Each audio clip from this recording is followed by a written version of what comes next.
Une production des studios Bass.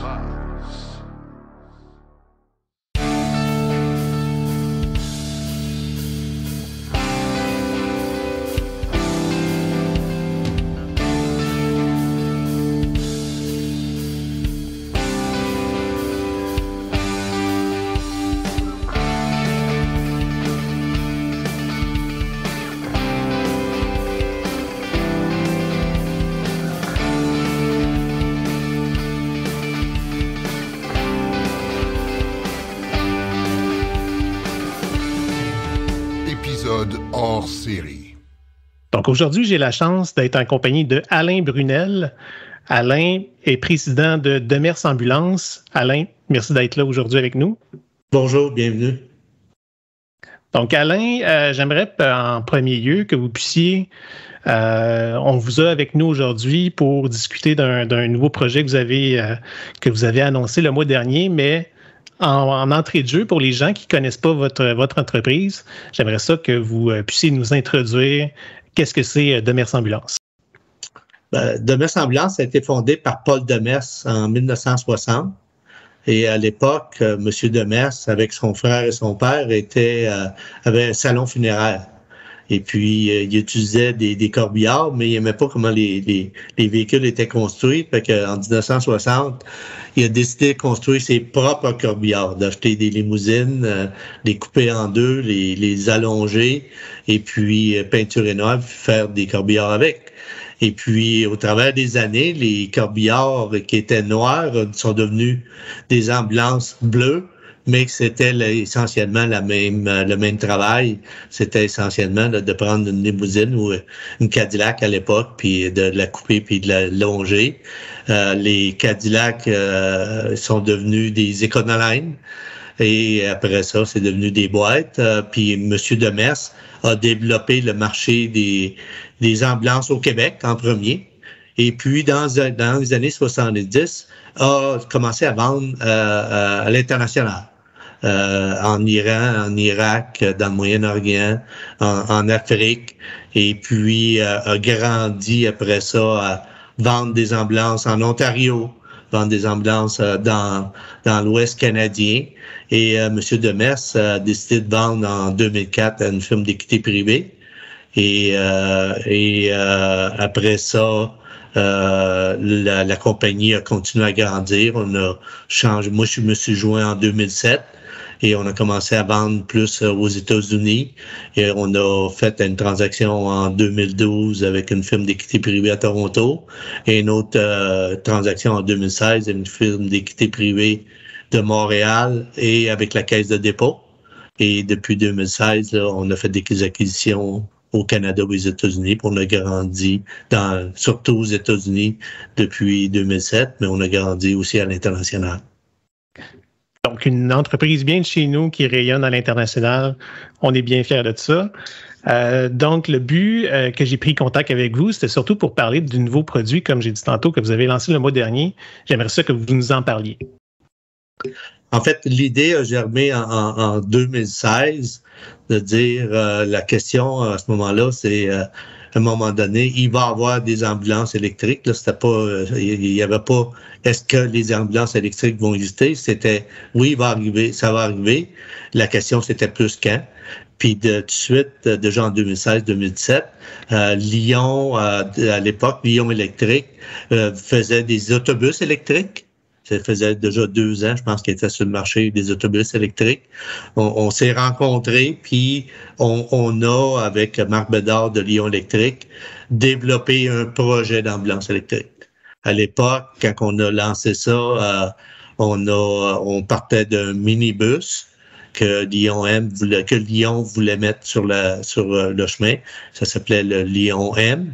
Et en cours de développement, on s'est aperçu qu'on serait mieux de faire un véhicule qu'on appelle le Lyon classe 5, qui est plus un véhicule de type pas cargo, mais pour mettre une boîte à l'arrière. Puis ça va nous donner beaucoup plus de flexibilité, là. Fait que ça, depuis 5 ans qu'on travaille sur ce projet-là, quand on l'a lancé au mois d'octobre, ben là, on continue à faire le développement, on va avoir des rencontres avec nos clients. Et puis, on va lancer le véhicule l'année prochaine au mois de novembre. On va produire le véhicule l'année prochaine au mois de novembre. OK, très bien. Oui, on avait vu effectivement il y a quelques années les esquisses de ça. Et puis là, c'est vraiment le mois dernier qu'on s'est rendu compte que le design avait tout changé. Puis effectivement, qu'il y avait plus une apparence de camion dans la nouvelle mouture. Parlez-nous un petit peu des avantages là, que ce nouveau modèle-là vous a permis d'arriver. Ben, l'idée, quand on a commencé le projet, on se disait aussi... Tant qu'à faire un nouveau véhicule avec une nouvelle plateforme, les ambulances au travers des années ont été construites où l'intérieur de l'ambulance, le module à l'intérieur, a été toujours fabriqué en fonction des châssis disponibles. On parle des GM 3500, des Ford E350 ou E450, et puis l'évolution de la position, je prends l'exemple de la position de la civière qui était dans un Cadillac allongé, était sur le côté de la rue à gauche et le technicien était assis à droite. Puis c'est devenu des Econoline, la civière était en même place, c'est devenu des boîtes, la civière était toujours en même place. Fait que l'évolution a toujours fait en fonction du châssis. Toujours selon les contraintes du véhicule que vous adaptez.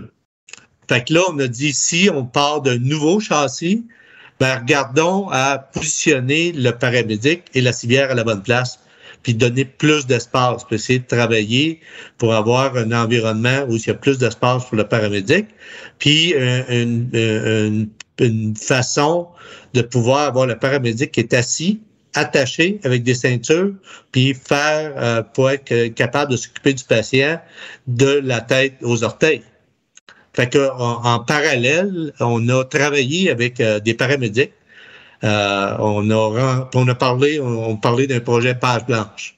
Fait qu'on a vraiment rencontré des paramédics dans une salle, faire des sessions de brainstorming pour voir s'ils avaient à changer des choses, comment vous les feriez. Après ça, on a fait des simulations dans un laboratoire avec les paramédics. C'est-à-dire que les paramédics faisaient des simulations d'arrêt respiratoire, d'arrêt cardiaque, de trauma où les gens il y avait un accident de la rue. Il y avait 5 simulations. On a 40 heures, je pense, de films. Puis quand on a pris ça, on a regardé, puis on a fait du génie industriel avec le déplacement des paramédics quand ils font le travail, soit sur la scène ou quand le véhicule est en déplacement pour amener le patient à l'hôpital. Fait qu'on a regardé qu'est-ce qu'il y avait de besoin comme équipement, comment il se déplaçait à l'interne de l'ambulance, puis on a fait différents layouts, de différents sketchs pour voir qu'est-ce qui pourrait être fait. Et puis après ça, on a construit un simulateur en bois et en plastique. Puis on a ramené les paramédics à faire certaines simulations, puis on a fait d'autres modifications.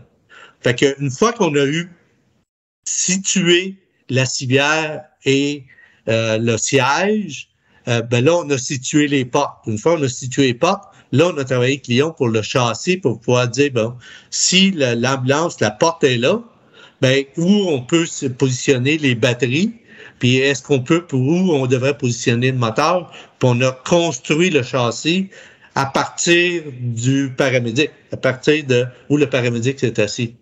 Tandis qu'aujourd'hui, avec un châssis conventionnel qui est construit en volume de masse pour transporter des biens, des pièces ou des paquets qu'on achète chez Amazon, ben là, aujourd'hui, on l'a fait à l'envers. On a travaillé du paramédic au véhicule. L'autre chose qu'on a travaillé aussi, c'est avec des clients.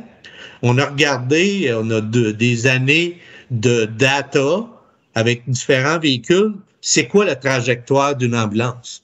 Qu'est-ce qu'ils font comme trajectoire dans une journée, puis où il y a des temps d'attente, puis où ils sont, c'est quoi le millage ou le kilométrage qu'ils font en moyenne pour pouvoir arriver et dire, bon, c'est ça l'autonomie qu'on a besoin, puis c'est ça les postes de recharge qu'on va avoir besoin. va falloir que le véhicule s'aille recharger durant la journée. Les Français appellent ça faire du biberonnage durant la journée. Effectivement.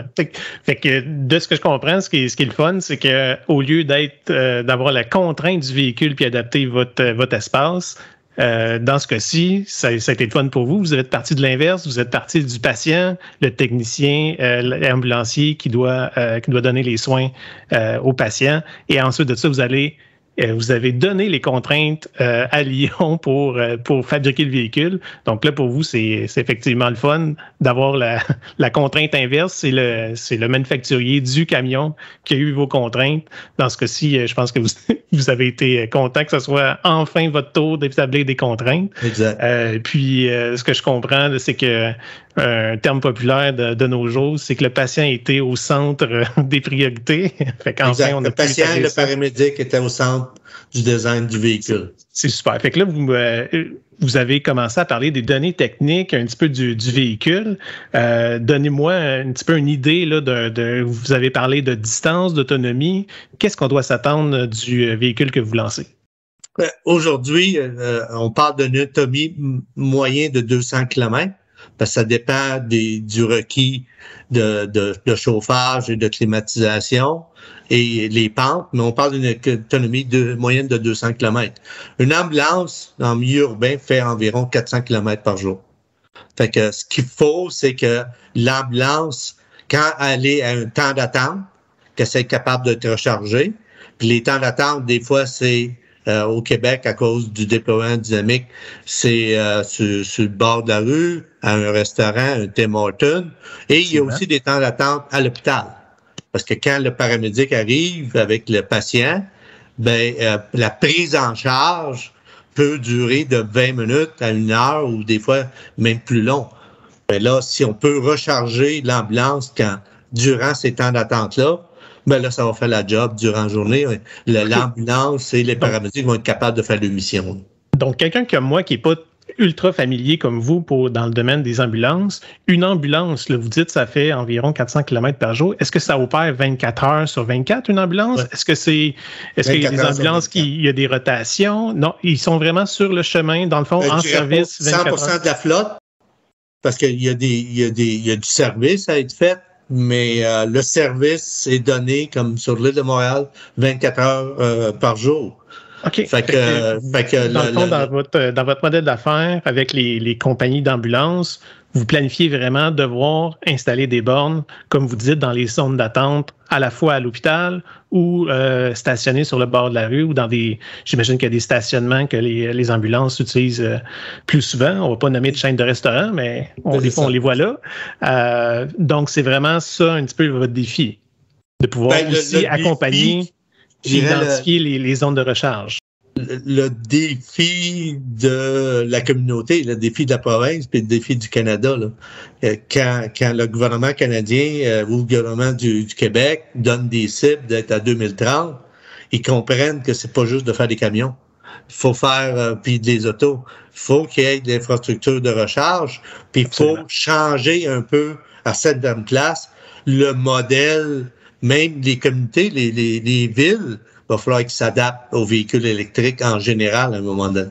Fait que c'est un défi social, je dirais. Là, on fait le véhicule, puis on a avec Lyon électrique de générer des discussions avec les gens qui construisent les hôpitaux, de générer des discussions avec les villes, les communautés pour que ça fonctionne dans un tout. Là. C'est un écosystème. C'est pas juste un véhicule. Effectivement.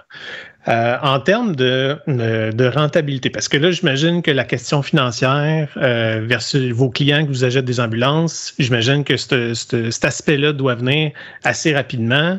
Qu'est-ce qui fait, quel est l'attrait financier d'acheter une ambulance électrique versus le coût d'acquisition et le coût d'utilisation en énergie? Évidemment, les ambulances actuelles, il faut mettre de l'essence, du diesel pour qu'ils puissent rouler. Comment est-ce que vous présentez ça actuellement à vos clients?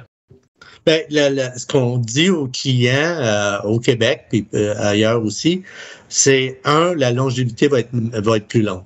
Quand on parle d'un véhicule conventionnel au gaz aujourd'hui, on parle d'une vie en moyenne de 5 ans.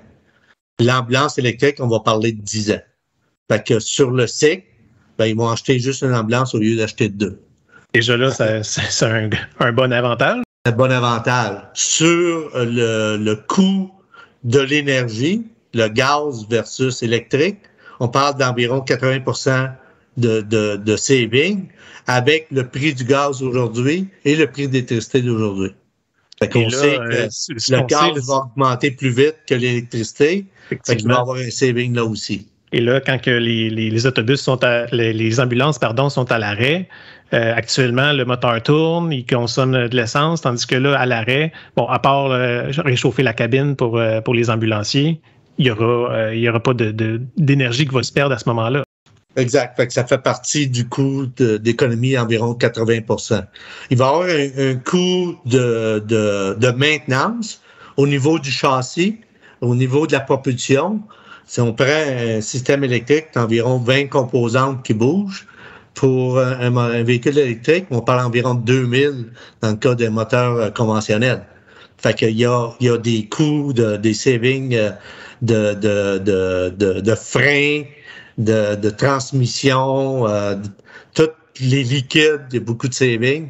Fait qu'il va y avoir un coût là aussi. Là. Fait qu'il y a un business case. Au départ, à cause que les quantités sont faibles, puis c'est une introduction, puis on voit que les coûts vont réduire, il va falloir que le gouvernement fasse une contribution pour l'achat des ambulances électriques, qui, comme ils font aujourd'hui des contributions pour l'aide à l'acquisition au niveau des autobus scolaires, au niveau des camions, ça va être le même genre de mécanisme que le gouvernement va mettre en place. Ça fait du sens. Puis au niveau de juste la vie dans les villes, moins de pollution, moins de bruit, je pense que tout le monde serait gagnant, effectivement. Est-ce qu'on encourage les compagnies à se procurer de telles ambulances? Parlant justement de volume, vous parliez de début. C'est quoi vos prévisions à court, moyen et long terme pour la nouvelle ambulance électrique que vous lancez? C'est sûr qu'on va commencer au Québec. Puis parce qu'on est positionné au Québec, on travaille avec toutes les instances du gouvernement. On va travailler avec Hydro-Québec, on travaille avec Lyon. Fait que c'est plus facile de tout partir ça au Québec. Et puis, à terme, on pense qu'on va, dans les 5 prochaines années, on va mettre environ 1500 véhicules sur la route en Amérique du Nord. Et au Québec, d'ici 5 ans, on voudrait que 30% de la flotte soit des véhicules électriques. 30% d'ici 5 ans, c'est quand même ambitieux. J'ai vraiment hâte de voir si on va être capable d'atteindre ça. Le temps file. Monsieur Brunel, en dernier, juste avant de vous laisser, je voudrais vraiment vous remercier d'avoir pris le temps avec nous, avec nos auditeurs, pour nous expliquer votre beau projet. Comme j'ai dit tantôt, une compagnie du Québec, deux compagnies du Québec qui ont fait affaire ensemble pour amener ce genre de produit-là et qui aura potentiellement un rayonnement international. On peut vraiment être fiers de voir comment que l'écosystème, comme vous l'avez décrit tantôt, est en train de se développer au Québec. Donc, encore une fois, merci beaucoup d'avoir pris le temps avec nous aujourd'hui. Merci. Au revoir.